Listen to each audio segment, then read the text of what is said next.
We talk pro wrestling every week. We talk pro wrestling all the time. If you know me in my real life, I talk pro wrestling every day. It's my passion. It's my first love. It's the first thing that I identified with and say that I want to be a part of that. Along the journeys of pro wrestling, your passions will be questioned. They might even be denied. But how do you handle that?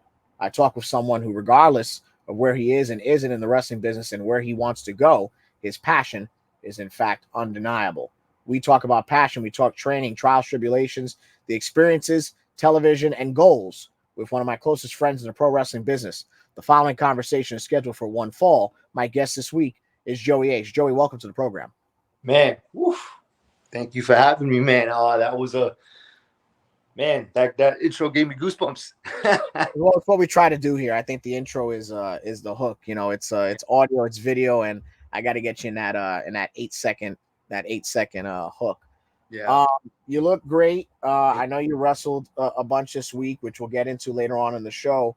I feel like I should start with a question that it's very easy to get into your training, which I want to get into for my own personal education. But I have to ask, where are you at with pro wrestling right now?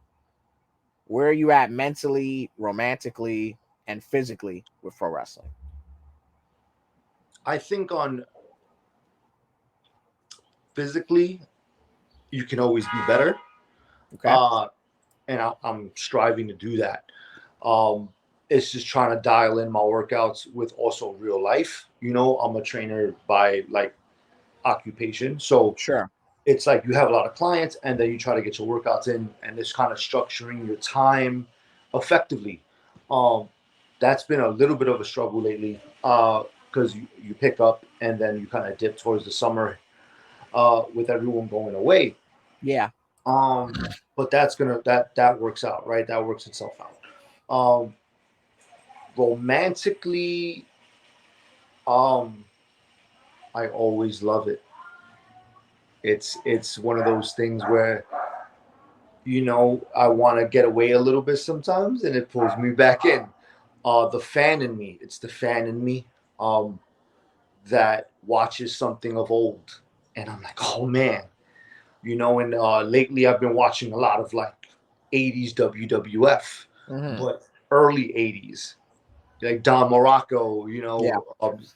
the Grand Wizard, and things like that.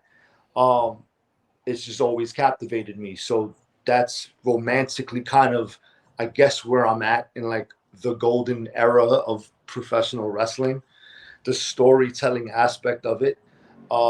Mentally, maybe like a little bit like kind of the unpredictability gets me a little bit because I don't know what's next. As much as I could strive, the only thing I could be ready for it is me being ready for everything, Right. right? Because you never know where you're gonna go or who's gonna call you for what. So it's kind of almost in a way of sharpening my skill set to be ready for just about anything. I If think that answers. now I think now in 2019 physically is the best you've looked. It's no secret, you're a smaller guy, but you're always in much, much better shape by comparison to others, our size, if you will. Yeah, thank you. No, of course. Did you realize early in your wrestling journey, okay, if I'm gonna do this and be this size, I gotta at least look good? Like from cosmetically, because it is TV ultimately. Yeah. Did you go into it saying, well, I gotta like be presentable, or did you like, oh, I gotta have a six pack, I gotta look like Fight Club? Like, where were you at? Because you had to know, right? Like, if I'm gonna do this, I can't just be tone. I've had my ups and downs. I'll be honest with you Mm-hmm. through the course of the years, like where I've looked better at one time more than another. But to Yeah. answer the question of me going back in time to think of, oh wait, I want to look good. It was always I want to look good, and it wasn't just for pro wrestling. It was just in life. I just was like, all right, I don't want to be fat and I don't want to be skinny. I want to look great and be like that all the time, or Really? as much as I Okay. could be. That's Um, interesting. so it was like yeah, like I always wanted to look good. I felt like you look good, you take care of yourself, you're gonna make more money, and that's gonna lead to a better quality of life, Yeah. right? So it was always like, okay, like I wanna, I'm gonna work out, and that's a priority. Or I'm gonna be in the gym, and that's a priority. Or I'm gonna play something else, other curricular activity, like play, pick up basketball or something like that, or like go on a bike ride, also because I enjoy it. So like it was always something where, yeah, and it helps because everyone I looked at growing up, wrestling was like they looked larger than life, and it was like, wow, like I want to Of look larger course. than life. But my inspiration from looking like a certain way, like looking good, wasn't pro wrestling at first. Really? No, it was my grandma sat me down, and you know how Puerto Rican families, right? You grow up in Lower East Side, New York Yeah. City, and she always watched her novelas, Ah, right? okay. And the dudes always look like freaking gods, Oh, it's true. If right? especially in the 90s. Bro, like so who, like, I grew up with that, right? And I'm like, okay, they got all the girls, right? I don't want to like walk around and like not be with anyone, Right, of course. right? So then it was like, okay, you look good, so Right. go after, you know what I mean? Like that was my thing. And then yeah, wrestling, you watch wrestling, and then you see the hot guys with the girls, and you're like, oh, Yeah. okay. So in life, it was just like, oh, okay, you look good, you smell good, you freaking keep Yeah. up with yourself. Bam, you're the man. Um, so it was always, I guess, being vain, Sure, sure, sure. but And but that and watching Spanish soap operas at a young age will certainly give you that impressionability. Sure. yeah, yeah. So you're like, oh, okay, and then like you're like, yeah, Yeah, no, because they were, to coin a phrase, it's true in the 90s, they were from the killer profile lines to the hair. And then with those, in Spanish novellas, somebody's taking something off every episode, right? oh yeah, And the guys were like Adonises back then. Not that they're not now, but I mean, this is like in the 90s when TV was not, you had to look good because you could only hide so much back then. yup, It's not like, not the green screens weren't a thing, but the CGI and if I stand in front of a TV, I'll have an 8-pack right now. That couldn't happen back then. no, So that's very interesting. I mean, I had a similar thing, not that I'm in shape or anything, but I was like that because it's no secret. I was very impressioned by like Flair and stuff, and everybody jokes about it, but I'm a huge mark for Tom Jones because I saw it in concert in person on TV. Like the guy would walk and women would faint. So I can relate to that impressionability, if you will. And then, of course, being a Puerto Rican, I totally get that with the novellas because you kind of got the best of both worlds because you saw these larger than life superheroes in wrestling, Mhm. and you saw these larger than life supervillains in the novellas also, and they were usually the better looking dude too. Yup, yup. You Yeah, know, so yeah, that was always a thing. It was always a constant growing up. It was like you're watching that or you're watching wrestling, and then when you watch sure. American TV, bro, I grew up on corny ass Baywatch. So Oh yeah, of course. David Hasselhoff was another you sex know, symbol at one point. Sure. yeah. So it was just like, there you go, right? But also, like, people don't get, yeah, gosh, I sound so old when I say this, but we come from an era where like a TV was a luxury, dude. A TV wasn't $50 back then, Yeah. right? Like, so a lot of times if you had a TV, it was in the living room, and if you had one in your bedroom, that was cool. But if you were in the living room, man, you had to watch what everybody else was watching. Yup, yup. And You this was know, before like we had cell phones and like, yeah, oh, let me go on YouTube real quick and be like yeah. over there doing my Oh, own screw thing. that. You had to watch what was on, and Baywatch was on a lot after school. I know. I know. I hear that shit. So it's a common question on the show. That's How cool. old are you when you make the decision? I want to do this. I want to wrestle. I want to try it. I want to do it.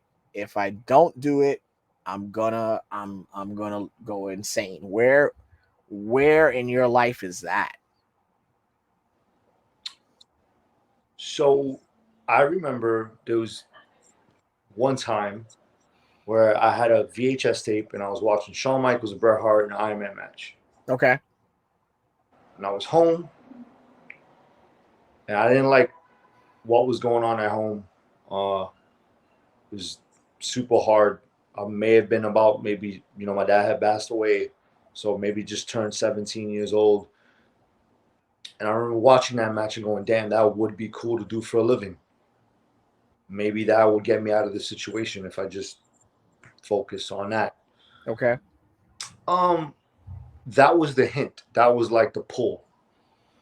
Then came I was watching TNA, and it was Christopher Daniels against AJ Styles, and it was like the 30-minute Iron Man match. Yeah. And it was the smaller dudes, right? And the six-sided ring, and I was just captivated by it, and that's when I was like, you know what, I want to do this. Okay. And that led to me. I remember I was working at American Eagle Outfitters, and I was like, I got to get into this wrestling thing. And I remember going to Johnny Rodz and asking, like, inquiring about it. He was like, yo, $3,000, and if you go to school, it's $1,600. I wasn't trying to go back to school after I graduated high school. Right. Needed to make money. And I was like, you know what? I don't What are know. you, 19 at this time? 18, 19? Must have been like 18, 19. And I remember it being too much money and going, fuck, like, how am I going to do this? Right? Yeah. 3 times a week. Damn, right? I already had a bit of wrestling experience because when I was living in Brooklyn, I had a ring in my backyard from a friend of mine's who was also kind of like an indie backyard wrestler, but he Okay. somehow also ring. That ring ended up being in my backyard. Ended up going into like the hog school. Wow. Okay. I could show you a video of that ring, like of the one of those I was gonna old. ask where did the ring end up, and was it a promoters? But look at that. Yeah, it was hog. And anyway, from during that time where I was living in Brooklyn, I had moved into the Lower East Side back in with my grandmother and everything. So I went to check out Johnny Rodz. It was too expensive. I remember going to the park and just crying my eyeballs out. I was like, God, how am I gonna do this? Yeah, of course. So then I remember me having like a thing with myself going, okay, you need to change your look up because you need to make more money. You need to get out of where you're at. And American Eagle wasn't working anymore. We got a new manager. They put us in the stock room. I'm down in the dungeon, and I'm like, this sucks. So I cut my hair. I had long hair, cut it.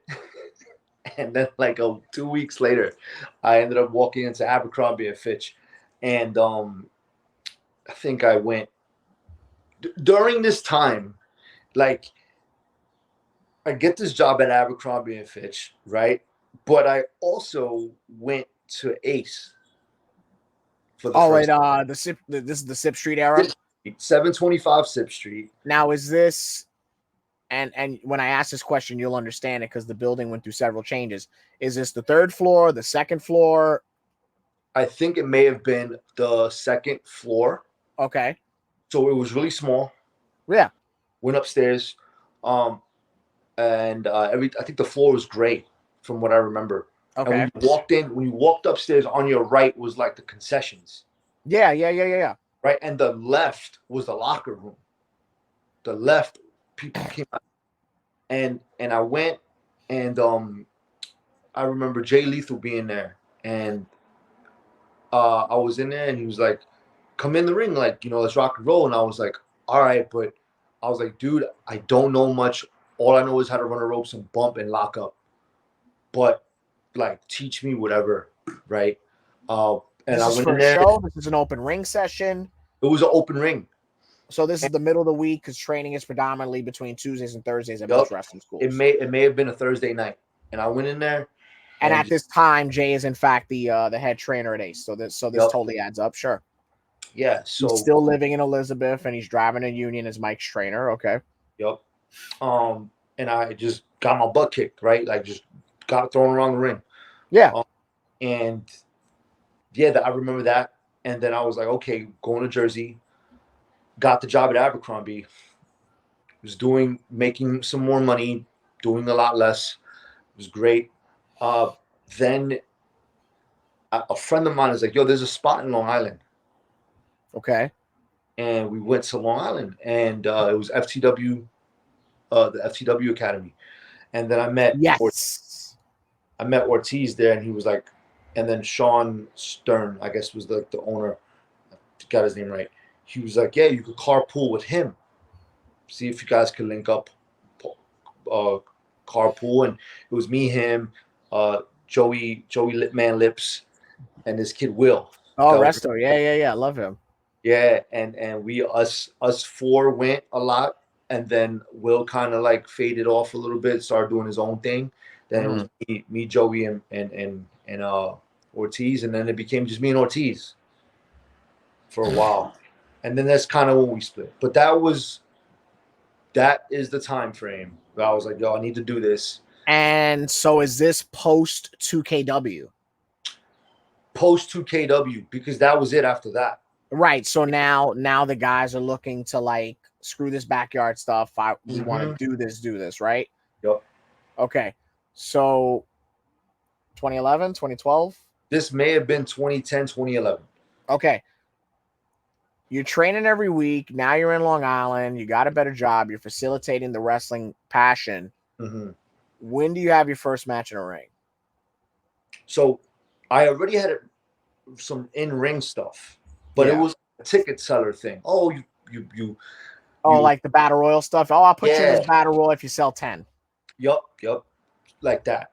And I caught wind of that real quick because I was like, wait, I'm not supposed to be like doing this. This isn't the way to get in. Yeah.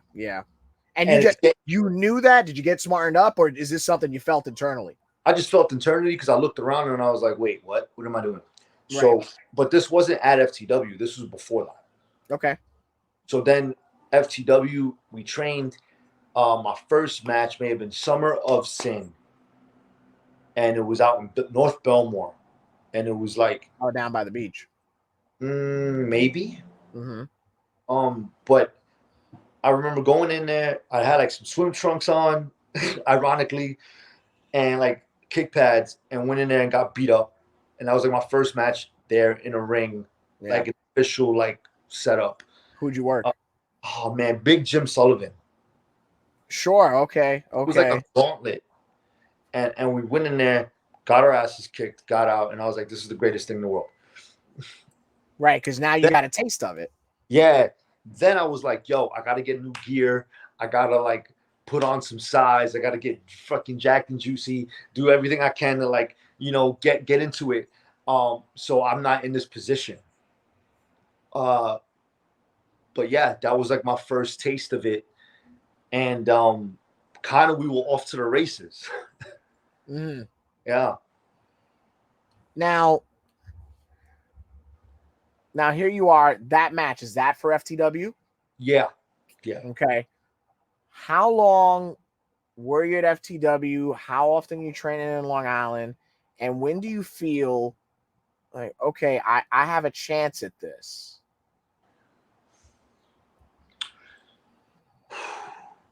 When you say chance at this, do you mean chance at being a pro wrestler or chance at like making something for myself as a pro wrestler? Well, so let me break it down systematically so you can give me the best answer possible.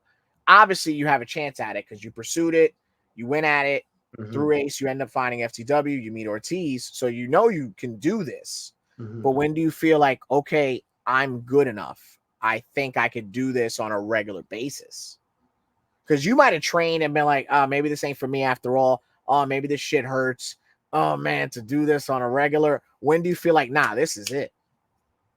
This is it, and I can be good at it. So to answer this in full like transparency, when I worked all I asked for. The first match me and Ortiz had at FTW, I was like, okay, this is it, I'm in. At the same time, I was like, holy shit though, what do I do? Like, if I'm trying to make this a big deal, how can I make it a big deal? Like, how do I make it a big deal? But how do I make myself a big deal? And I remember writing in my notebook, like if I was a wrestler, like what would I do? I need a catchphrase. I need to weigh a certain amount because I need to be bigger. Um, would people come see me? Mm-hmm. How would they come see me? What do I have to do to bring them in? And there was very much that going through my head. Mm-hmm. Mm-hmm. Also, with the fact of me putting a lot of money and time into it, but not reaping anything of it for those years, too. Yeah. Um, so I always had the feeling of knowing I can make it, but doing it kind of, I didn't have a mentor. So it was very like, I need to figure out all these different ways. Do And a you lot of, think it was, especially in your formative years, do you think it was an asset or a detriment for you to essentially pursue that dream with no guidance? I think a little bit of both, man, if that makes sense. If you can go Because, back, do you think you should have?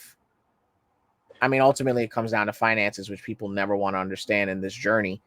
Do you think you should have, maybe, even if it was a veteran, do you think you should have plugged into somebody as a quote unquote mentor, or did you just not click with people in that headspace? Like what talk to me about that experience, because I was fortunate to have a mentor and then multiple mentors. If I would have done this it with the proclivities of my own mind, I don't think I would have made it. again, full transparency. It wasn't that I felt, I'll say this first, that I felt like I was a big shot, but I felt like from where I came from, right? New York City, Lower East Side, you don't know, you stick to your guns. My own upbringing, I felt like in this thing you're trying to get into, everyone's trying to get into, right? So it was very hard for me to open up and trust people Yeah, enough to give me some kind of guidance in something where I felt like from watching and observing, I was very keen on what to do and what not to do. sure. But I kept myself kind of in a corner looking around. Um, what I felt like looking back hindsight and what I would give advice to anyone coming up would be, you know, look at the credentials of the person that is giving you advice. Yeah. Take it with a little bit more than a grain of salt Mm-hmm. Mm-hmm. and find what applies to you and what feels right to you and take it and go. Because yeah, you're an artist. So the way you paint your canvas is not going to be the way I paint my canvas and someone else paints their canvas. Yep. You're going to have to work with the person inside of the ring to formulate something together. Yep. So it's like, yeah, have your mentors on where to go and how to navigate people to get where you ultimately need to get to. But you can also do that and fail. You can do it the way I've done it and fail, or Mm-hmm. you could do it and succeed. Right? There's two uh, things to There's every many a way to go about it. Sure, sure, yeah. sure. So there's not just one way. Um, but to answer it, I don't know. I don't know if it was a detriment or a good thing. I like to think maybe it was a good thing for the things I learned and for the Okay. things that I looked out for. And I don't know. I guess you can relate to this too. You have this street sense where your gut tells you something. Yeah. It's a visceral reaction. You're like, something happens, or something good happens. You kind of like lean towards, okay, this is working, so let me like go that way, and then you Yeah. keep it to yourself. You don't. You kind of you're Yeah. there with it. Now, when I reconnected with you, you were it was it was fall of 2013 when I first reconnected with you, and you were kind of in the tag team scene, and you had the ponytail, and you were pretty much Grew the not a haircut. tag not a tag guy, but you were certainly starting to know for your dependability. You were at Hog. I don't know if you either just worked demolition or were gonna work demolition, or you just worked Valentine and Beefcake? No, I worked. So I wasn't at Hog. It was at No, I'm War- sorry, at WoW. I'm sorry, at oh Warriors. yes, Warriors, and it was Demolition. Demolition was coming. Right. Yeah. Um. Did you like your run? Because it's so crazy. Like I just can't envision it for some reason. Not that it's a bad thing. Maybe it's a matter of it can't. If you sell me this, it can't just be with anybody. But did you like your time as a tag team wrestler? Yeah. Because you were in it longer than people remember. What was that? I'm sorry. You were in it longer than people remember. We're at a point where people have to really know your journey to know that you did that. But did you enjoy that? I dug it. I thought it was cool. I loved Steve Sterling. He was great. That whole run was pretty cool. The way it ended, it just kind of we just split. That was it. Okay. There wasn't like a storyline built. It was just like, oh, one day we're a tag team, the next day we weren't. Um, if I look back on it and say feel like, oh, it should have been longer, I would have liked to have had a story or have the presence of mind to be like, hey man, let's do this story, and like let's tell it. Um, but yeah, it was I remember Demolition, and that was a real cool moment. Yeah, because you were tiptoeing in and out of Warriors, and then like by 2013, 2014, that was like I think it was Warriors, FWE, and somewhere else. That's when I started remembering you like, oh, okay, this guy gets at least 2 or 3 bookings a month. Like that's when the regularity starts getting booked for you. Would you ever consider going back to, with the right person, a tag team? Because I feel like it's something that it's an avenue that might be worth exploring I often think about it. with the right person. Because I personally think that it's crazy because in this territory, in this area, you guys are 2 singles juggernauts, but the fact that you and Ray have never met in the middle as a team is wild to me. Um, But like a team, not 2 singles guys coming together. yeah. A team. Um, And I by would Ray, I mean Ray Calitri, for those of you who couldn't put that together. I would be totally open to that idea. That would be a pretty dope idea. Um, I think though he's on a different like trajectory of what he's trying to do. Yeah, Um, sure, he is. I think at the time right now wouldn't for him probably wouldn't make much sense. But again, Yeah, yes and no, but I yeah, see like why you would say that. I like it. It wouldn't for him for what he's trying to do now, and I wouldn't Right. want to detour him off of where he's trying to get to. But then again, it's pro wrestling. You can write anything you want, and you can make it happen. um, so, but yeah, I think with him would be amazing. It would be. I could see it. I could envision it. Where it would lead to, we don't know, but I think it would be pretty awesome, pretty awesome ride. Um, Back like if we could take that out and talk, okay, like friends, right? Right. Like I'm very, hey, I think we should like if you do this and this way, and then go that way. Oh, okay.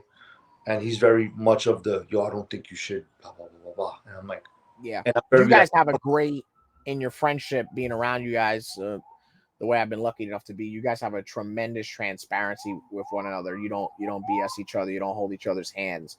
You tell it all the ways, negative, positive, and in between. But I always felt like that was an idea to explore. I do see your counter argument to it, but it's something that maybe it's a fresh coat of paint for the both of you down the road. I think it's worth bringing up because you guys are tremendous friends. Pretty much by 2016, you're starting to get a lot of momentum behind you. You're not looked at as, oh, he used to be in a tag. You're Joey Ace. I feel like that's when your footing was starting to happen as your name. Talk to me about 2016 all the way up into the journey before COVID, because you were getting a lot of momentum from year to year to year. You had a lot of notoriety behind you pre-pandemic, and then world stops. Yeah. So 2016, I had kind of like this. I remember sitting at home and I was very angry of where I thought my life was going. Okay. In pro wrestling and just in general. So I was like, I need to make some changes. Um, and I was watching again some old 80s WWF, and I had noticed that every video I was watching was like the next week, the next week, the next week of a promo. So I'm like, oh, these guys are cutting promos every week. Duh. Right? Yeah. To whatever town they're going to be in. So let me make myself do this and see where it goes. And And you're at about 3 places, right? You're at WoW, Capital, and BCW at this time, right? yeah, yeah. Wow, Capital, BCW, FW just like folded. So yeah, so WoW kicked off the promos. I kicked them off there. Everything was whoa, this is great. Bam. We're going. We're making some magic. It's great. It's cool. Yeah. I'm still trying to figure myself out and find my niche, right? Find who I am. And then I think 2017, 2018, life happens. In the middle of life happening, ECWA, there was just an opportunity that just, hey, Mike calls me up, yo, man, come through. We got a spot in the car. And There's they were, Mike Law, right? yeah, Mike Law. And I get that. I don't know what's going to happen. And the gimmick was just like, yo, you're going to cost, you're going to be a new PCA member, and you're going to cost uh, Joe Gacy the championship against Azrael. So you're going to hit him with the belt. So figure out a way to hit him with the belt. I was like, okay. And I don't want to, like, if I get the story wrong, I may get the story wrong. Mm-hmm. But AJ was very heavily involved in that. And that, like, oh, yo, yeah, bring him in and let's see what's up, right? Mm-hmm. So he was vouching. Everyone was all cool, and like, let's go. And I always wanted to be in ECWA. Always. Like, I remember, like, first, second year in, it was like, oh, man, the Super 8. And I Yeah, was of going up against course. Tommaso Ciampa, and I was like, oh, my God, like, what do I – this is insane. And then Mm-hmm. I was in the ring. I remember FTW with Josh Daniels, and I was like back then, and I remember going, like, I hit him with the belt, and it was dope. Mm-hmm. And I remember going home like, oh shit, I'm in ECWA. What do I do now? Oh man, I really have to gung ho this. I really have Okay. to. He's the guy I gotta beat up now. He's the guy I gotta fight. Joe Gacy's the man that I gotta, like, go up against, and I gotta prove it to myself and the whole world that I belong here. And I gotta sell tickets. I gotta make people freaking know Joey Ace is ECWA. Mm-hmm. And I just cut promos, man. And I was thinking of everything I could cut promos on. Like, I had to manufacture the trash talk. I like that term, manufacture the trash talk. I like that. Yeah, like anything that I would find online, I would just talk about in respects to just the wrestling part. Never anything about family or anything personal. It was more like, oh, you could, you share your CZW, but you don't share anything about ECW. What, you think I'm a scrub? Like, things like that. When were you always comfortable with promos? Did it take some time? Talk to me about your promos, your journey with promos, because you're always cutting them. Anywhere you're booked at, you provide one or two of them. You're always trying to drive attention to what you're doing, because ultimately sometimes it's indie wrestling. You're not always going to have a story. Sometimes you're just booked. It's just how it is. So with that being said, talk to me about when you developed the mindset for promos, and did it take time? Did you shy away from it? Like, it took time to. Sorry that I'm running around. I just That's fine. got to get some, like, leg lubrication going on. It was more of I just felt like I had to just go and do them. I wasn't ever shied away from doing them. It was very just let's see where we could go and see what we could talk about to sell some tickets. Like I knew I needed to get myself to be able to talk and be comfortable in front of a camera. Right. So that was the big deal with it. Um, so that was a big thing for me. To be able to do that. Uh, just to get those reps in, if that makes any sense. Yeah. But Now, when you cut your promos, do you have that mentality of a comedian in the sense of like nothing's off limits? Like it's wrestling, it's a world that we create and we have to drive attention to that world, or do you think like, ah man, this is okay, this is not okay? What is your vision board for telling that story? great question. I did look at comedians, my favorite comedians, how they promoted their things, and I was like, okay, the standard wrestling promo, no one's gonna watch and listen to. Yeah. So you have to captivate them. You have to pull them in. And we know this. We know we watch movies, we watch TV shows, we watch trailers for TV shows and anything, right? You got to be the trailer. The trailers will hook you in. That's a great analogy. So whatever beef I can make up, I'll go. That's respectable, like respectable, right? So I think of something that why you got to have a why, right? You got to have a why, you got to have a when, what, and where in Yeah. this. So when I tell the story, I'm like, okay, why am I fighting this guy? This is why. And you just go off the cuff on what it is. You tell them where it is. You tell them when it is. And that's kind of my brainstorm. So like, say I'm wrestling you, and you kick my dog. Sure. Right? Oh, why? I'm beating you. I'm beating you up because you kicked my You're dog. picking my dog, and now my dog need operation. Yeah. Yeah, now my dog needs an operation. You're gonna pay for that? No, I'm gonna pay. I'm gonna have to Now pay. you know damn right. Yeah. Yeah, beating you up is gonna pay for that operation. Right.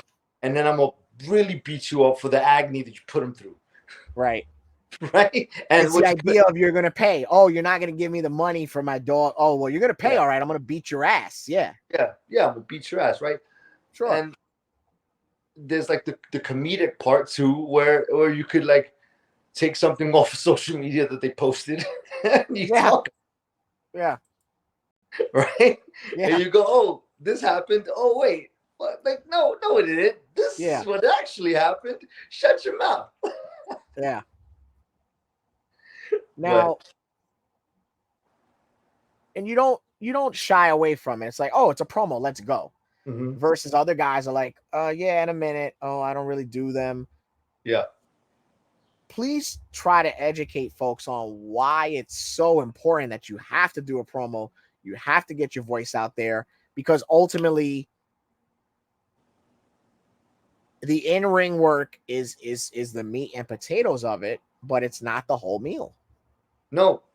When you watch wrestling or watch any kind of fight, did you watch the match or you got hyped up because of what was going on beforehand? You were in. You were tuned in. You were locked in because this person had a thing with this person, and you wanted to know why and what was going to happen. Right. That's the it. Analogy that I always like to go with now when I talk to people about promo is, because it's such a great comparison for the now, is, this Mike Tyson, Jake Paul thing. Mm-hmm. They have not touched gloves yet, and everybody wants to see it. Yep.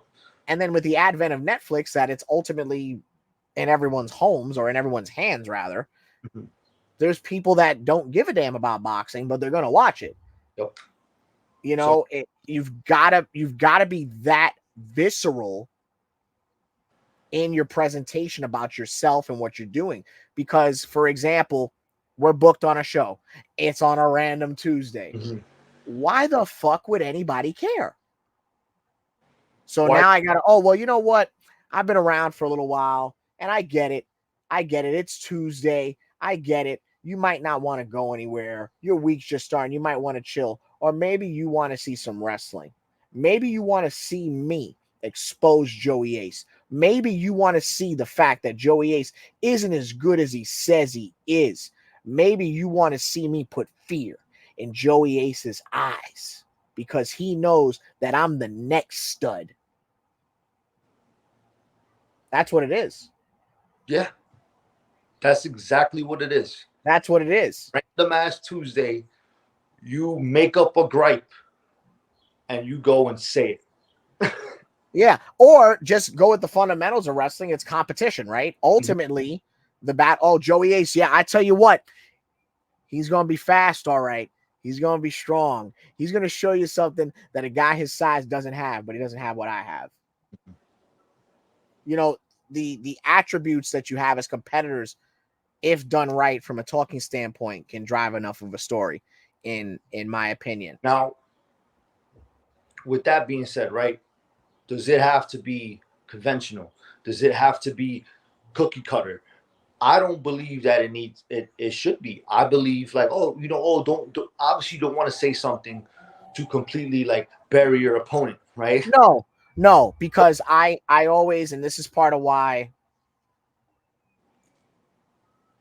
you know, I ring this bell a lot, but like Ric Flair never buried his opponent until he beat them. Mm-hmm. And even then, it took a couple of beatings for him to say that. It wasn't, oh, that Dusty Rhodes, he's not worthy. He's 200 pounds. He's 100 pounds heavier than me. And then if Dusty beat Rick, it was, oh, I gotta get back on the jet. I gotta buy a new pair of shoes. I gotta get a new suit. Mm-hmm. And I gotta train because Big Dust got my number on one night, but can he get it on two? Mm-hmm. So there's a way for me for promos is presentation. Like if you're doing something in the street, unless it fits your character, and even that kind of runs out. Mm-hmm. Presentation, where you're shooting it, to me is even more important than the audio, because the audio now kind of comes with the cell phones and how you film it. We're gifted with the fact that we don't have to worry about the audio. I do, but that's because a lot of what I do is dependent on my voice, obviously. Mm-hmm. So presentation, the dialogue is so key, and the passion. If you don't care, why do I care? You hear me say that every trip we're together. If this man, come see some wrestling this Saturday. I'm going to be there. It's going to be a great time. I'm not sold. Because you could even, guys used to do this in the territories too. You got to come on down and see this wrestling. You got to come on down and see this guy, that guy, that guy. And then guess what? I'm going to be there and I'm going to break such and such in half. It was back then when you did the promos, you had to sell a whole card plus your match. The bad guys would say, come see Don Morocco here. Come see me and Big John Studd. Come see Jesse the Body Ventura. Come see Roddy Piper. And come see what I do to Hulk Hogan at the Spectrum.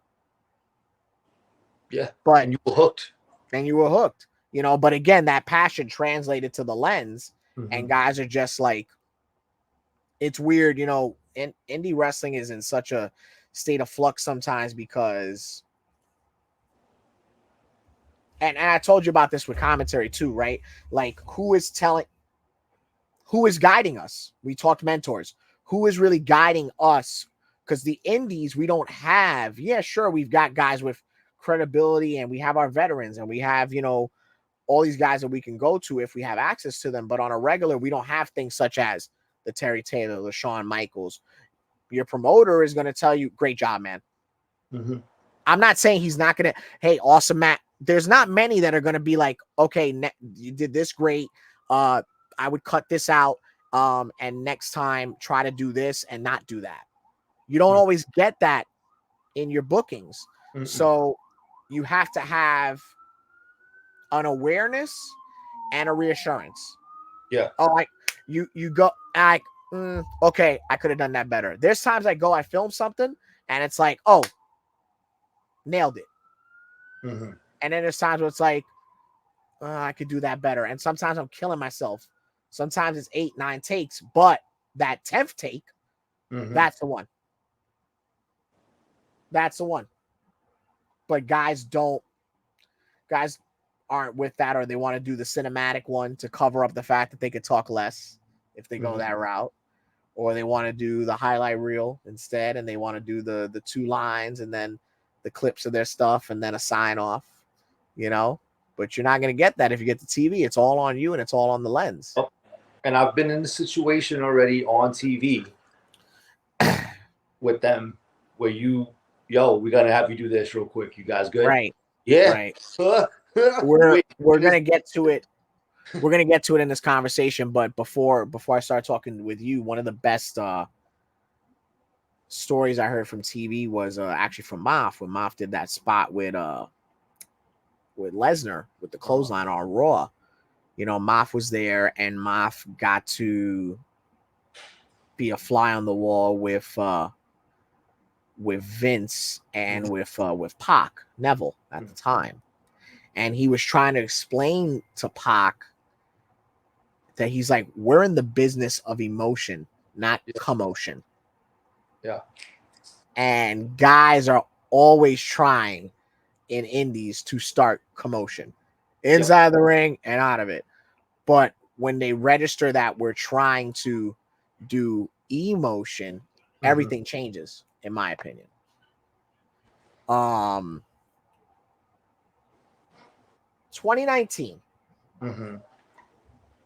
You're getting a lot of stride. Is that when you're in the magazine? Is it 2019?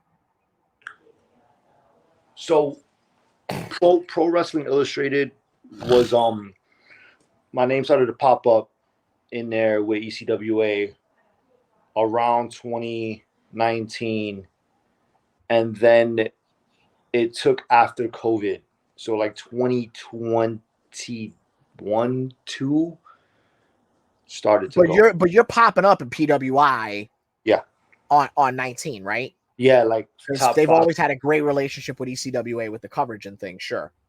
Yeah, so it popped off then a little bit, and then like it did that. Then like the 500. I remember that debut happening, and then kind of from there.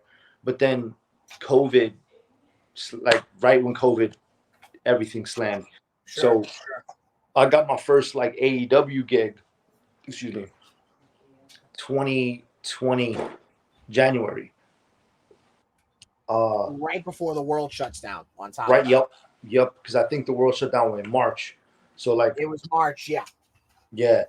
And then February they were planning another ECWA show, but then the world shut down, and then I was champ.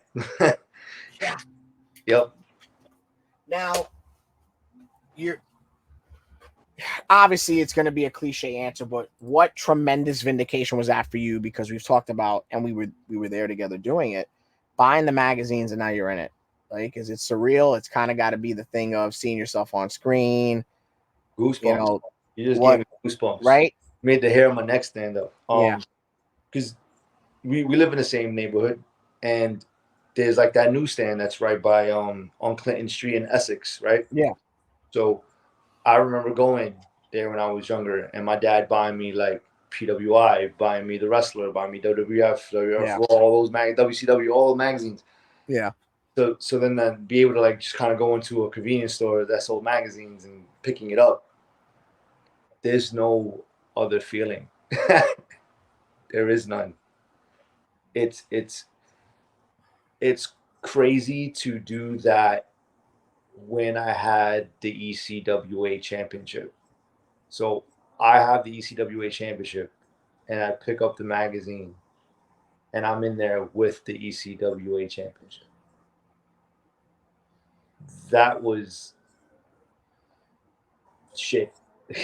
you know,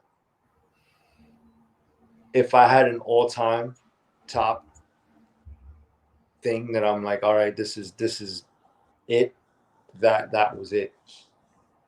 Can we talk your AEW experience? What light can you shed on how that came about? Because you got to work with Jericho, You mentioned, of course, it was right before the pandemic, and you're in the tri-state area. You're recognizable, so there's a lot of people that are watching. It's like, oh, Joey Ace is there, and you're Mm. there with friends. You're there with one of the greatest of all time, Chris Jericho.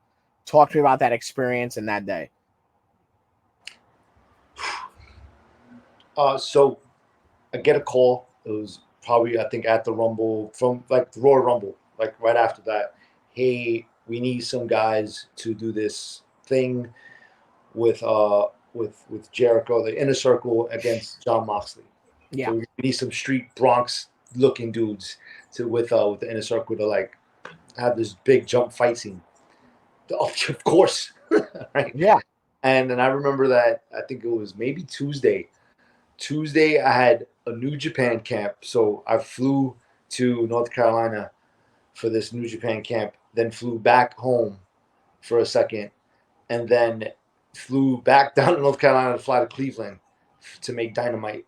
And then I'm there, and they go over everything. Mhm. And yeah, it was insane to be on national TV with like one of my favorite wrestlers of all time. Yeah. Um, and to be like right there was it was sick. But that's really how it all happened. It was really quick. Just come. We took pictures and yeah, like it was awesome.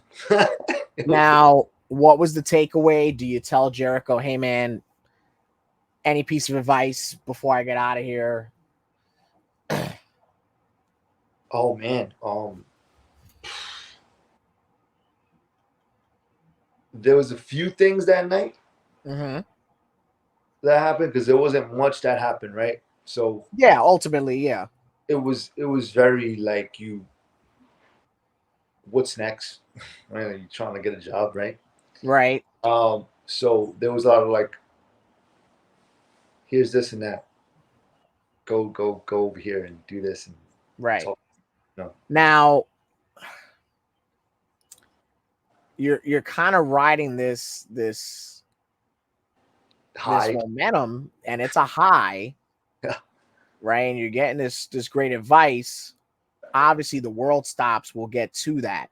Do you think that?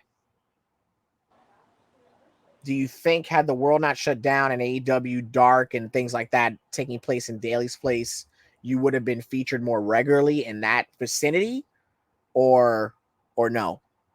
I don't know. Okay, I don't know.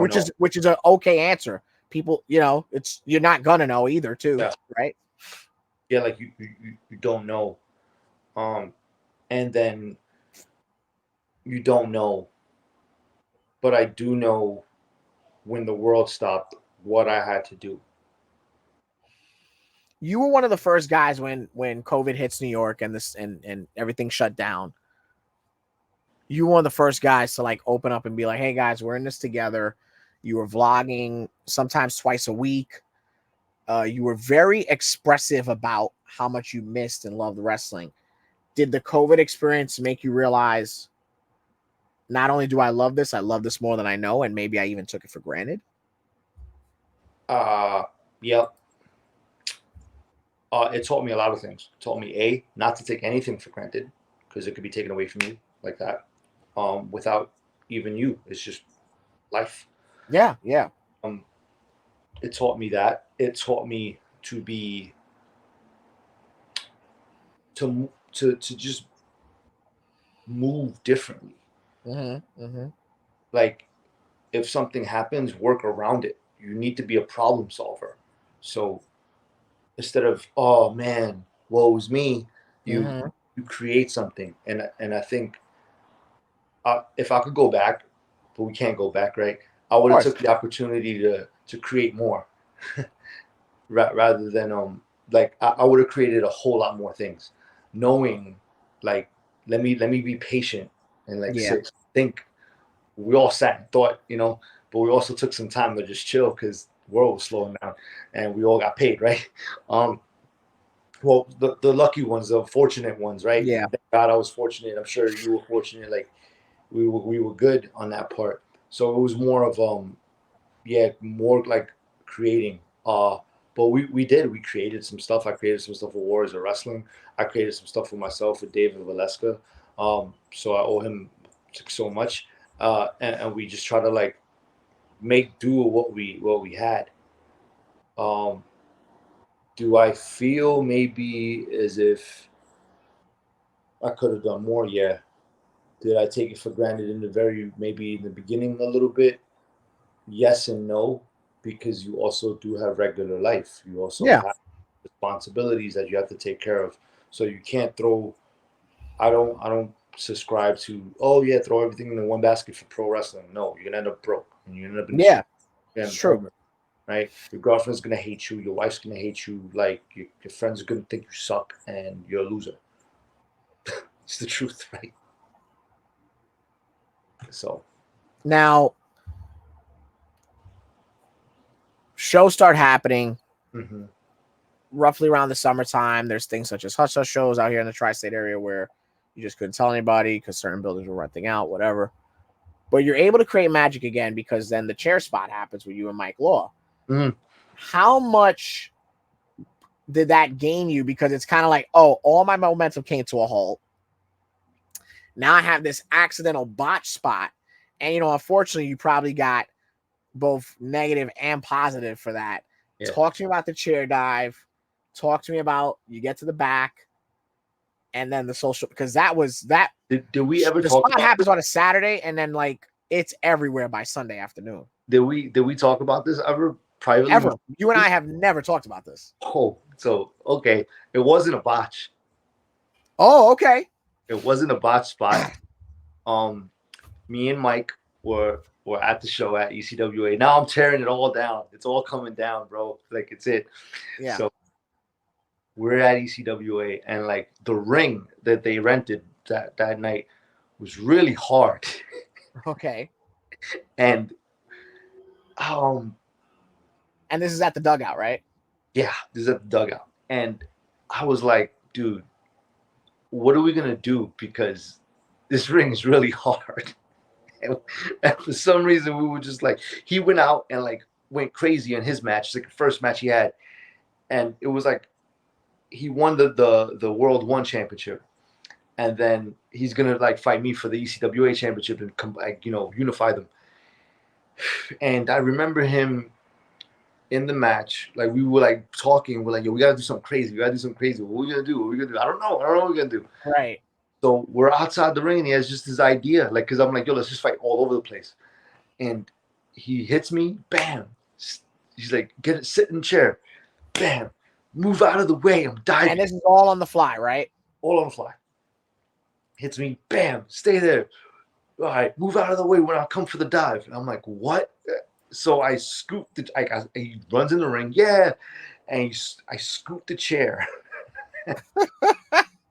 And he runs in the ring, and he's coming at me like a freaking bullet. I'm like, oh my God, I gotta get this guy to get through this chair as safe as he can.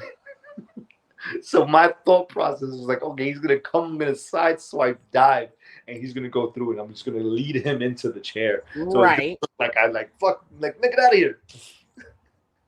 And he dives, bro, and he goes through it. Like I side, he goes, and I'm like, I killed him. I'm like, oh my God, John. I'm like, Finnegan, I killed him. He's dead. He's dead. He broke his neck. Yeah, you're like, oh well, I had a nice friend while it lasted. No, I was like, oh my God, oh my God, oh my God. He's like, I'm good. We finished the match. And so you go to the back, and of course it's the first thing everyone's talking about, right? Oh yeah, everybody's like, oh my God, the chair, right? And I'm like, yo, Mike, you're crazy. He's got like a chichong on his head. Yeah, yeah, he was banged up, We're in the car going back home. And he calls his wife up. He's like, yo, baby, I just look at chichong. And she's like, what happened? You got the blame for it. Yeah, I'm like, it was me. And she's like, Mike, you're crazy. Right. All right, cool. We get some burgers and we continue our ride home. Yo, I love you, bro. It was great. Oh man.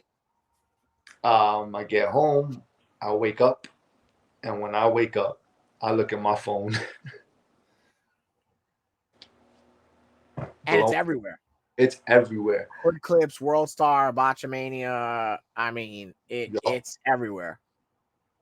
And I got mad heat. Did you really? Got so much heat, and I got heat from Heat every, 4? huh? Heat 4.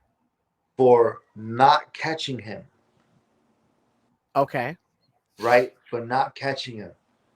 So in this heat, I'm getting hit up from people like, yo, I think you should apologize and blah blah blah. And I go, apologize for what? Right. My friend is okay. We're Mm-hmm. talking, we're chilling. Right. Do I have to save face? For what? What am I saving face for? Uh-huh. And I go, in a pro wrestling match, if someone's gonna jump on you, are you supposed to catch them? Right. Okay. So okay. And I was like, I remember me saying, was I supposed to catch him? Wow, I cannot believe you got heat for that. And I I was mean, like, I see the premise of why you got heat, but yeah, yeah, that is very interesting to me. yeah, yep. I had Wow. so much heat. And I took it and I was like, I'm gonna run with it. Cause Of course you did. on like the back, like behind the scenes, we're like, oh my god, this is great. And Yeah. like and then I remember Alan Cheap Shots at Twitter put out clips of the Yeah. whole match and was like, this match was great. There was Yeah. this, there was Well, this that's the thing, moment. right? They're not even a wrestling fan's not going to know or care that you had this great match because the clip is the money. That's what everybody's focused on. It could have been, it's like any TLC match. The highlight reel moment Mm-hmm. is what people are talking about. Oh, and by the way, it was a great match. Yeah, but then Yeah. everyone remembered that, and I was like, oh, I'm unified World One ECWA champ. That's Right. why I did it. Um we're going to of course talk ECWA and a couple other places, but I want to talk to you about being on Monday Night Raw, Mm, Barclays Center, mm-hmm, footsteps from where it started for you in life, mm-hmm. footsteps from where you fell in love with pro wrestling and saw pro wrestling in a borough that you have a close affiliation with now. Walk me through the surrealism of the Monday Night Raw experience because you're there. You know, it's crazy. It's Monday Night Raw. It's WWE. It's the apex of pro wrestling. But then to top it off, it's like a theme show. It's DX. all about the DX anniversary. Oh, All the guys are there, and you get to interact with them on and off screen. I mean, nothing better for a first time TV experience, right? nah, absolutely not. Right. It is the top thing that you can ever want as like you growing up a kid, and then you're there and you're like, wait, does this really happen? And you pinch yourself and I shared that moment with Chico Adams and Yeah. love Chico to death. Wish we lived closer to each other because I'll be probably hanging out with him a lot. Yeah. um, he lives in Florida, but uh, so we walk in, and you walk in and you don't know what you're gonna do, and I'm just just there chilling. Like you see the doctor, so I'm in And workout. is that your first time meeting Chico? I don't think so. I think I had met him before that, Okay. and we just started talking because I would always see him there. So we Chico's there. There's a few other guys that are there in And Brooklyn. that probably helps the familiar face, right? Yeah, because it kills the anxiety. All is the Sure. food, right? So like you're not in like the shark infested waters, right? You're like, oh man, okay, I gotta make friends. But Yeah. no, you're there and like you have someone that you could talk to, and so I remember he was like, yo, I need to we were at catering, and he was like, "Yo, I need to use the bathroom," and I'm like, "Yeah, I'll wait for you here, man. I'm just having this cup of coffee." Yeah. So I remember like you're at catering where you eat, and there's like it's like a room, and then there's like the hallway, and it goes in two ways, right? You're kind of on the corner, and then on the back, kind of like on your left, behind you, is where all the trucks are.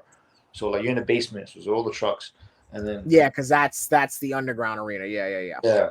So I'm not there, but I know I'm cracking a joke with my other friend Joey.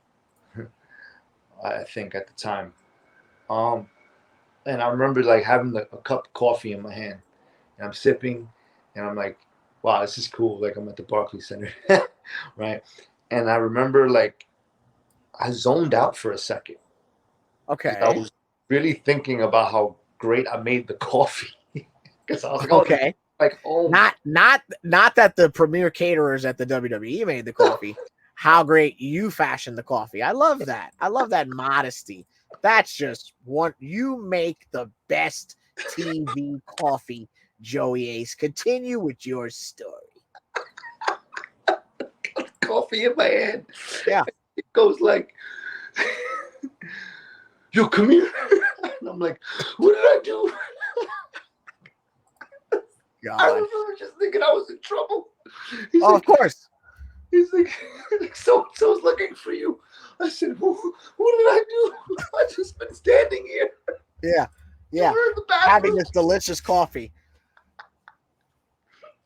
I go to him, and yeah, it's like the producer, right? And he's just like, "Yo, man, like we I heard you were really good, blah blah blah. Like we got a match with like Omas. Would you like to do it?" And I'm like, "You asking me I already got my cup of coffee. I'll do whatever the hell else you want. if I want to do this?" Oh yeah, I want to do Yeah. that. He's like, "All right, cool. You guys went to medical?" "Yeah, we were in medical. We're good." He's like, "All right, cool, man. Just like a little while, you just could go down to the ring and like talk." Okay, Yeah. Chico, what?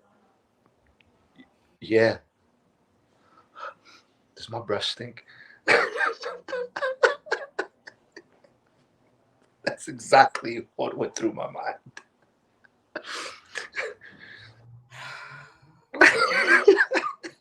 Who's the agent for this match? Davari. Okay, you gotta work closely with Davari and with Omos, obviously. If any insight to the breakdown of this segment, go. We go to the ring. We're ringside. Omos is there, right? They're doing the whole rehearsal, doing the whole thing. We get in there and he talks, tell us everything. And I remember like going, I need to bump in this ring a few times because I feel really like tight and cold. Okay. So I just go, okay, like we go over the spots, and I'm like, all right. I mean, you And don't mind. that's one of those arenas that they Hmm? they they crank up the AC at the Barclays all year round. Yeah, it was cold. Yeah. And I remember, I'm like, okay. He's like, yeah, bump around. I'm like, all right, cool. So I'm like, all right, you'll hit me. We'll do this here. Bam. And doom. Oh, okay. All right. Cool. Uh-huh. Oh, okay, we'll do this here. Boom. Okay, and then I'll roll over here. Boom. Okay, this happens. Boom. And then I come up. Boom. Okay. Let me do it again. Boom, boom, boom, boom. All right. Wow. I'm at the Barclays Center doing this. Whoa. And then I took a moment to go, I remember I was with Ortiz and we were at Fighting Spirit Wrestling. And I remember walking, we would always walk up like I think 3rd or 4th Avenue. Okay. And we would hit the Barclays Center because then we would go on the I would take the D train over to Grand Street and go home. And Right. I remember like we would joke around when the Barclays Center was getting built, and I go, I would always love to wrestle in Madison Square Garden one day, but Mm-hmm. but I bet you the way my life will go, our lives go, we'll probably be doing it at the Barclays Center. Isn't that wild? And I remember like I was like, it's gonna be here one day, watch. Yeah. Laughing, and then like, yeah, oh, let's see you, bro, love you, and Yeah. go. And I thought about that moment. And I was like, damn, like, and then we get dressed. We're a ball of nerves. The show starts. Molly Holly comes up to us. Hey, if you want to hit up your family, like the segments at this time. I'm like, okay, thank you. Yeah. Nervous. My fucking gut was like, "Ugh." Then we're there standing, right? And one of the other producers comes up to us. And we just go, oh shit. Like, we're thinking, oh, it got cut. Because Right, right. it was going to get cut because DX and everything. And like, there's a lot going on.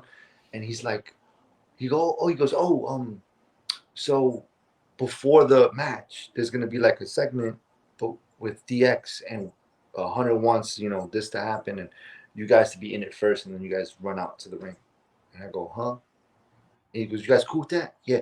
He's like, yeah, it's just gonna be like a quick minute. You guys talk. They're gonna be amping you up, and you're gonna be like, yeah, yeah. And then Yeah. you run out, and then the Miz comes in and they start talking, and this is a big promo before your match. Oh, yeah. How much time we have? Oh, it's about 5 minutes. The camera's gonna come in. What do you want us to say? Just be amped up. Wait, Chico, what do I Right.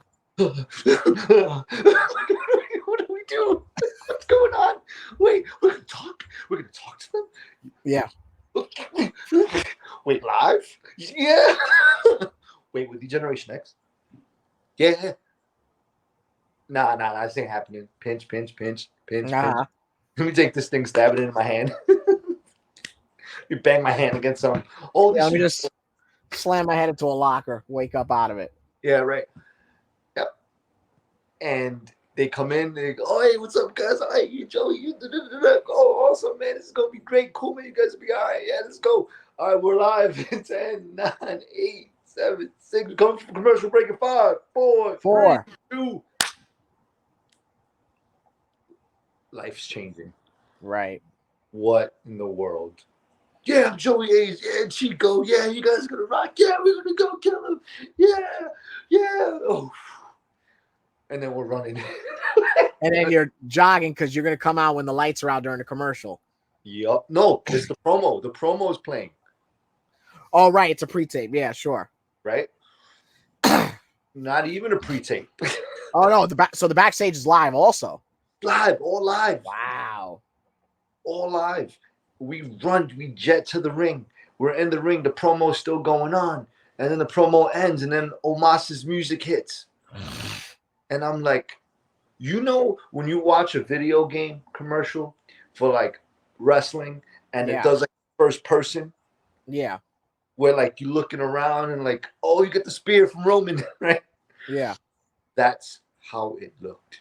That's how it looked. And to be there, and then I look to my left and I hear Joey Ace, and I look, and it's Christopher Santiago. Wow. Losing his mind. Right.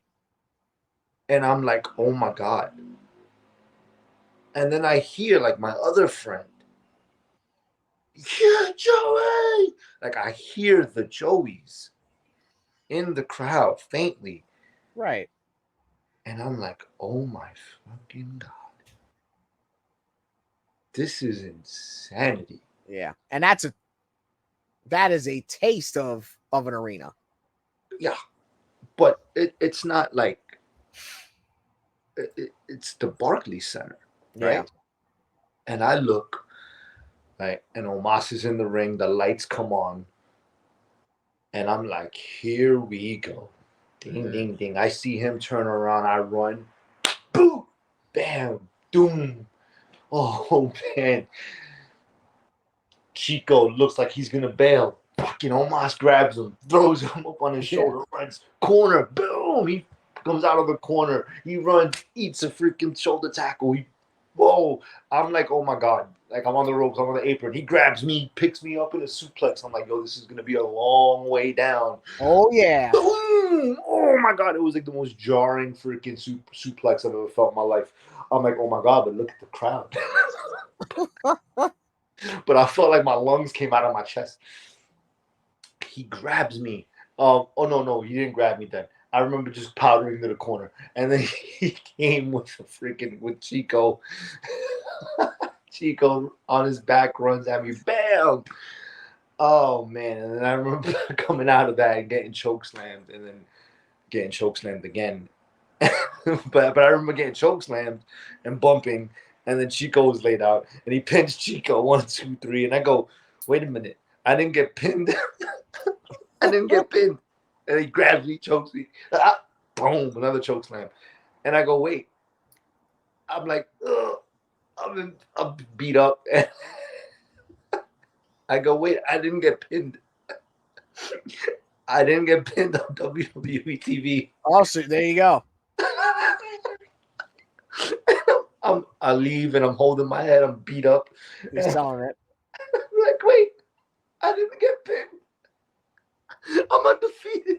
Oh, come on. Yes. No. That So would be you to say it. if you watch it back. You go to the back. Is it high fives all around? Yep. Yeah. It was amazing. It was great. Yeah. Anything? Good job, kids, from Sean and Hunter. What's that about? What was it? We saw Davari, and it was amazing. Okay. Moss was just like, yo, this is like, thank you so much. And I'm like, yo, it's for you.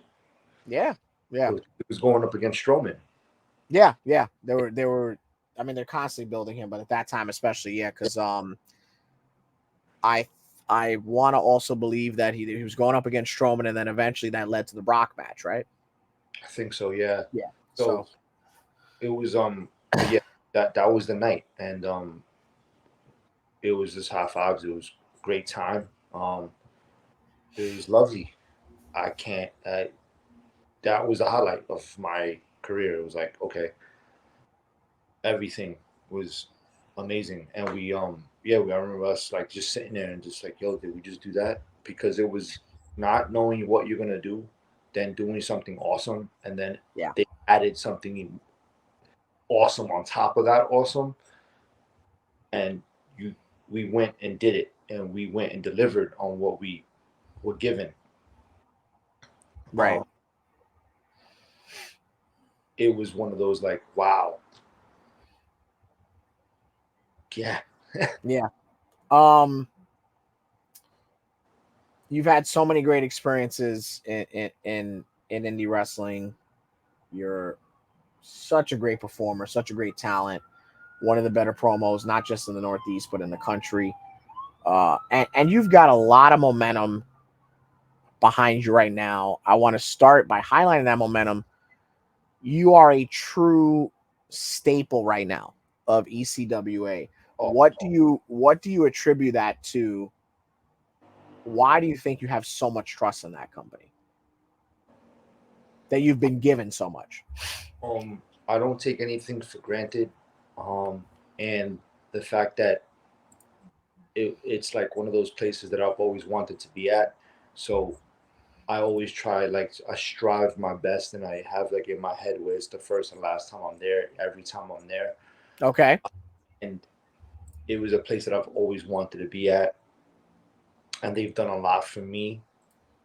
In a sense of all like the PWI and giving me the ball to run with, right? Yeah. Because it's one thing to always want to be there and you're there, but then to be there and like be the champ, be the man, right. there for however long, it was like almost 5 years. And with that I felt like, okay, a company gave me the the banner, said, we trust you with it. Right. Here you go. No matter what happened in life or like with them, through a pandemic, through I did my best to make it that it didn't die out, like, because it was going through a different ownership, and kind of when right before COVID, during COVID-ish, remember, I think. Yes. And then they weren't running shows for a summer, and I was trying my best to go out and defend the championship everywhere, and just kind of state the flag is still here, like the ECWA is still alive and well, and I wanted to be that man to be like, all right, let's go out there and kill it with anyone I could get in touch with, and have a program with. That I was like, all right, this is it. This is like, we ain't going anywhere. They yeah, they may not be running for a few months, but you know, I got the championship and I'm the flag bearer, and I'm gonna go everywhere and try to make it happen. And your accomplishments are no small feat because you became a standalone singles competitor there.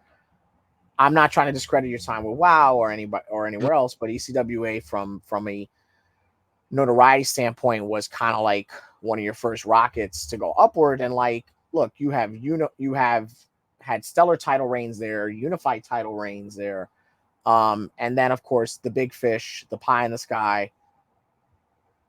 You won the Super 8. Mm-hmm. Walk me through that process, because there were many that believe with that particular set of people in the Super 8 that you weren't necessarily a dark horse, but you weren't somebody to put the money on, right? That particular year. There were probably about one or two others that might have won that year. Okay. I didn't think too much about that. Okay. I wanted to go and put my best match forward and make my match be remembered. That was my whole intent. To win the whole thing, I didn't know that was going to happen. Um, the fact that I won it, the fact that I was in it with Sam Shields at the end, was the best thing that could have happened. Of course. It was perfect. Because we went out there, we did an awesome match the year before that, and it was for the championship. So that's the 27th ECWA Super 8. That's you, Channing Thomas, Sam Shields, Jay George, right? Mm-hmm. Just off my head. Yeah. But yeah, the one before it, I worked with him. I worked with Sam Shields for the title. So then to come back the next year for the ECWA Super 8 was in the finals was crazy. Was right. It's funny because I don't remember so much. Like, it was like, oh my god, I won it, but it was the fact that I was in it with him. Right, and that's because of your. I mean, for those who don't know, Sam Shields, a trailblazer in tri-state independence, specifically in New Jersey, and I mean, tag team specialist is like really an understatement. You know, Sam and Rockwell really put a lot of hours and a lot of miles on their bodies in that early independence, splurge, in New York, New Jersey, Midnight Sensations, phenomenal. These guys were having ladder matches at a time where they weren't taboo in the indies, but the level of ladder match that they were providing in the indies were taboo. And he's one of my favorite guys and whatnot. So ECWA, you end up at ISPW during this massive talent resurgence that's happening, and of course, you're anywhere else that you get booked. I do want to touch on, from a positive standpoint, your journey in ISPW, because you ultimately quickly climbed the ladder there. You kind of come in with around the time as the Kalitris, the Alex Rymans. It was almost as if similar to the 80s talent purge, if you will, for the WWF. Talk about how you ended up at ISPW a bit. Tommy approached me after the ECWA, that Super 8. Okay. And was like, let's set something up.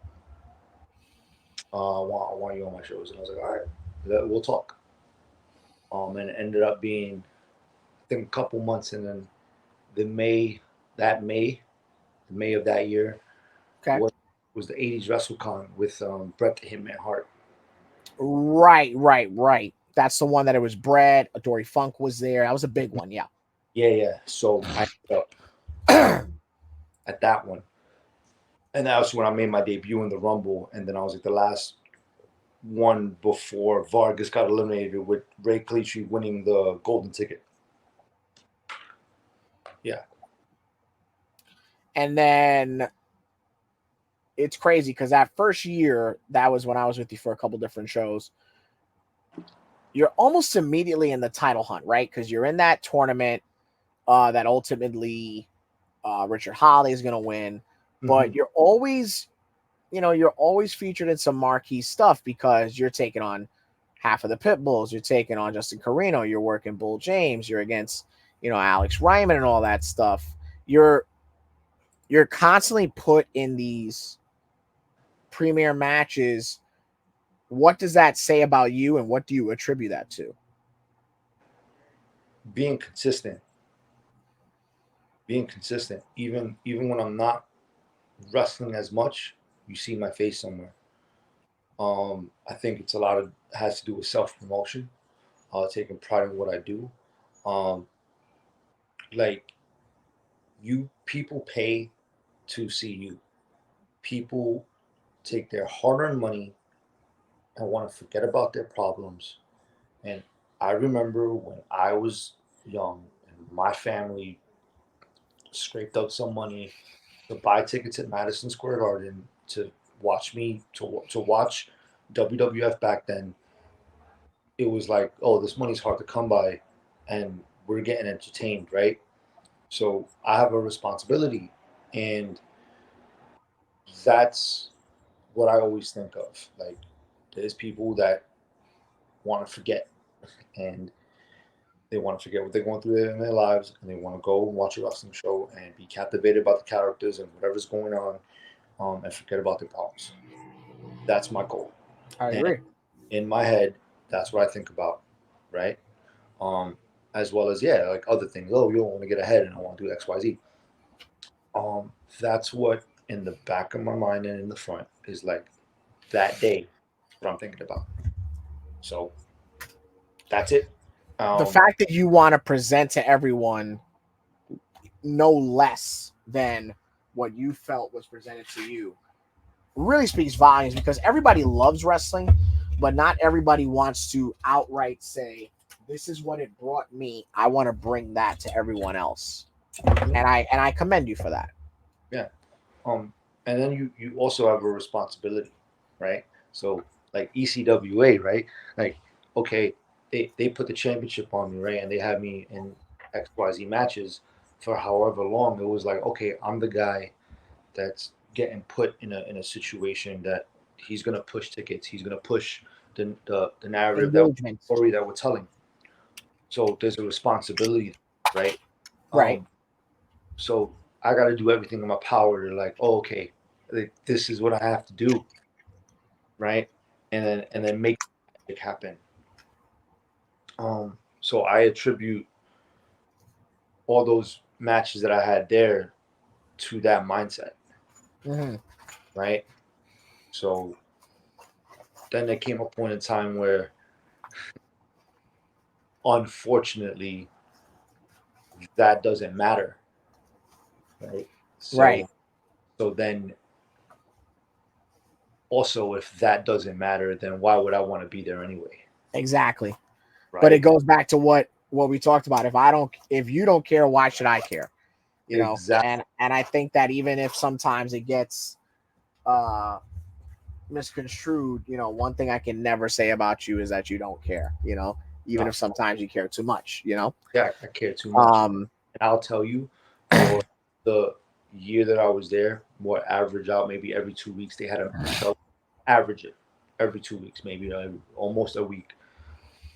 I gave the best performance there than anyone.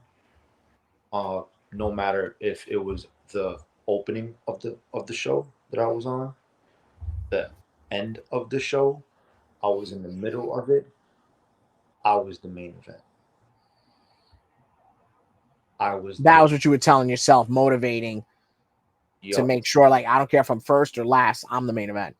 But I believe that now. People can have friends, people can have opinions. None of it matters to me. My mind, my heart, and my soul is the best. Last week, I was not my best. Those people got cheated on what they came to see, and that's the only thing I apologize for. Now, do you want to get into that? Do you want to talk about ISPW in that sense of what transpired last week, or do you want to just filter to the question of are you or aren't you willing to go back and work there? No, absolutely not. Absolutely not. Um, yeah, that's it. I don't even want to give any light on that. I will never be there again. That is it. Um, there comes a point where artistically, right, I put my time, put my Sure. effort into it, and yes, so do other people, right? Um, and yeah, that's a given, right? Yes, they do, but I'm not gonna be told in a way of to protect someone's feelings, what not to do, what not to say, when it's not even in the realm of like like so like there's a box, right? There's a box, Mm-hmm. and then there's like wrestling right in that box, right? Sure. Like Uh-huh. nothing. I don't say anything outside of that, right? It's all just in this box, right? Uh-huh. If I say something in this box and you tell me no, not to say it, don't do this, don't do that, blah blah blah, like no, like I'm not like no, like you're telling me what? No, come on, no, no. You booked me because I was Yeah. brash, I was cocky, I was in your face. I went out there and tried to steal the show. Every time I went out there, like that's what you wanted. Don't you can't go and we want this one or we want to do this. And also, there was no other conversation. This is where we're going. This is what we're gonna do, and this is what. No, you just kind of got free range, right? You got a free canvas. So I'm not. Yeah, that's it. Okay. Um, so with that being said, let's get into ECWA again. You and Darius Carter were easily involved in one of the best matches I've called all year, a main event matchup. You guys for the ECWA title. We can sit and go with the cliche of how heartbreaking it was that you didn't win, that you win the championship, all these things. Can we please talk about the performance and the magic you put together, um, and how great you felt coming out of it? Because that match was such a home run between you and Carter at WrestleMania. I mean, if you haven't seen it on streaming, I recommend that you do because it's one of the best indie matches you're going to see this year. Thank you. um, I love working with Darius. Love uh, the the way you piece something together artistically. He has an amazing mind for. Um, we always clicked on that. We always came together, and it was like pew, magic. Sure. Um, I don't even think we could go out there and like not call it, not have anything called in the back, and go out there and kill it. Um, I think there's a thing where we both want to put on the best performance. And when you get people like that that want to go out there and just yeah, you create magic. Um, he in that match was a turning point to creatively and artistically for me. Um, do I think artistically, right? Let's storyline wise, but it turns into life. I've been the ECWA champ. I was like the champ almost 5 years, Right. four times over. Four times over. I had the Mid Atlantic, um, Super 8. What's left? What's left? Right. PWI spreads, right? That's in there too. But what is left to accomplish, right? You could look at it and then go, okay. You look at the ending and you're like, I got screwed, right? It's the backyarders, and I defeated uh, Travis Lee for that fourth ECWA title, and I got beat by Darius, right? But you still got guys lingering in the backyarders trying to change things up, right? They wanna, they're the guys. Um, Now the goal in my mind was, and the goal in the match was to be the man, but I didn't achieve that. But when I looked at it, I said it opened up a possibility and another thing to go after the territory championship. Right? Abs came up and was like, "Hey, this is it." The way he did it was, you know what? He got one up on me, right? Got one up Yeah. on. And me too as the president. So Yeah, right. You know what's going on, and he got one up on me. No, I don't want that, but I want that. There's a tag I never got. We talked about this, right? There's a lot on the table still for me to do. Not saying that I'm saying okay, no to the ECWA championship, but I think before everything is said and done, I want it all. I want it all. Before I ride off in the sunset, before I say peace out, deuces, before I say aces high, diamond shine, place your bets, because I'm 5 stars above the rest, that I've accomplished everything there. And I set records.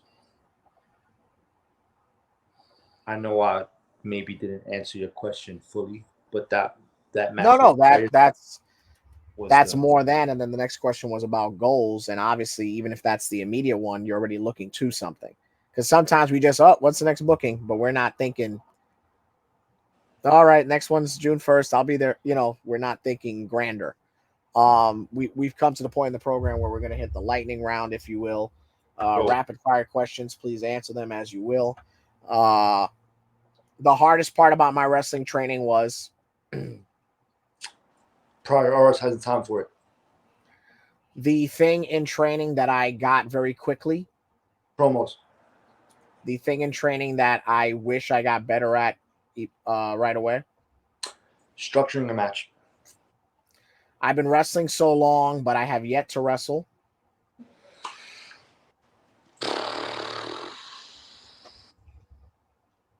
A full match on WWE TV.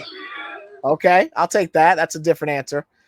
The one person that I have not wrestled yet and would love to.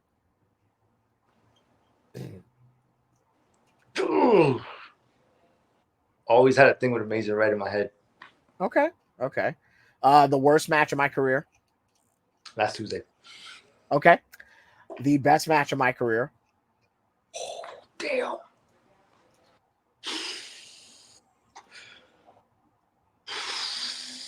I gotta come back to you with that one. Okay. The highest moment of my career so far. 2. Monday Night Raw, winning the ECW Super 8. Okay. The one thing I'll tell you to look out for. People. Egos. Backstage. My least favorite workout. I hate bench pressing. It hurts my shoulders. Okay. My favorite workout. Probably deadlifts. Worst person behind the wheel. Me. Best person behind the wheel. My friend Mike, but no one knows who he is. Okay. All right. Law. Okay, we'll take that. No, Mike's pretty good. I've been in the car with Mike. No, he is really good. But then there's my friend Mike from my childhood, and it's like, yeah. Well, I tell you what, I would say that this interview was in fact 5 stars above the rest. I'm so glad that we finally got to do this. I think it's this weekend I get to see you at Summercade. So we'll chop it up there, and of course, plug your shit, man. Tell them where they can find you. oh man, pretty easy. Facebook, Joey Ace. Then it's Instagram at Joey Ace 88, and at Twitter at Joey Ace 1988. Yeah, There you go. All And right. you can probably catch a lot of me talking crap about the Mets. So Absolutely, which I apologize for in advance as a Dodgers fan. So I just want to say, I'm always thinking of you. I love you. I can't wait to see you. Thank you so much for having me. I want the world for you because I know it's within arm's reach. Ladies and gentlemen, be sure to like, comment, subscribe, hit that notification button. Stay tuned to all things the following conversation. This has been the voice, Cheyenne Ortiz. And we're out.